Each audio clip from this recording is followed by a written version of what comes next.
कहते हैं कुछ जगहों पर डर खुद जिंदा रहता है। ये कहानी है रामगढ़ गांव की, जहां हर साल हैलोवीन की रात एक कद्दू का चेहरा जिंदा हो जाता है और जो उसे देख लेता है वो कभी सुबह नहीं देख पाता। गांव के बाहर एक पुराना कुआं था। लोग कहते थे उस कुएं में एक औरत का साया रहता है। कहा जाता है कि सालों पहले एक औरत गंगाबाई गांव में कद्दू बेचती थी। एक रात कुछ लड़कों ने मजाक में उसके सारे कद्दू नदी में फेंक दिए और उसी रात वो कुएं में गिरकर मर गई। उस दिन के बाद हर साल एक कद्दू अपने आप कुएं से बाहर आता है। उस पर गंगाबाई का चेहरा खुद ब खुद उभर आता है। 3 दोस्त रवि, सुरेश और पंकज शहर से गांव घूमने आए थे। गांव वालों ने उन्हें चेतावनी दी, आज रात बाहर मत निकलना, कद्दू वाला वक्त है। लेकिन रवि हंसकर बोला, अरे ये सब अंधविश्वास है। रात के 12 बजे उन्होंने शर्त लगाई, जो पहले कुएं के पास जाकर एक कद्दू उठा लाएगा वो जीतेगा।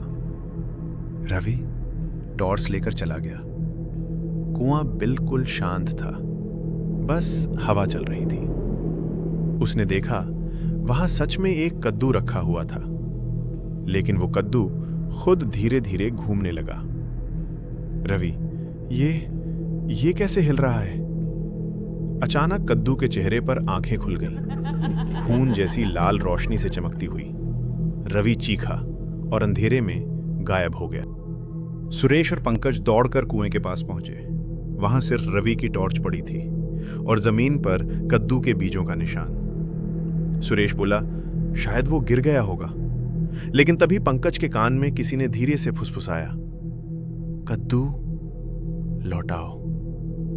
दोनों पलटे, कोई नहीं था, बस हवा थी और दूर वही कद्दू अब उनके सामने आकर रुक गया था।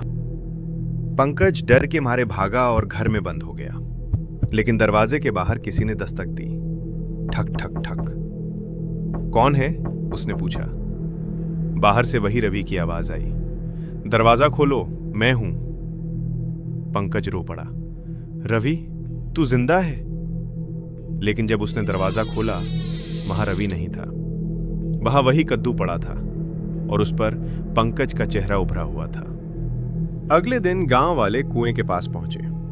तीनों दोस्त गायब थे, सिर्फ 3 कद्दू पड़े थे, हर एक पर उनके चेहरे उभरे हुए।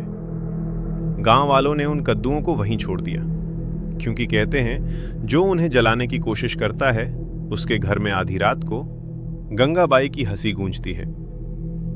अगर कभी किसी खेत में अकेले चलो और जमीन पर पड़ा कद्दू दिखे तो उसे मत छूना, क्योंकि हो सकता है वो सब्जी नहीं, किसी का सिर हो जो अब भी अपनी आंखें खोलने का इंतजार कर रहा है।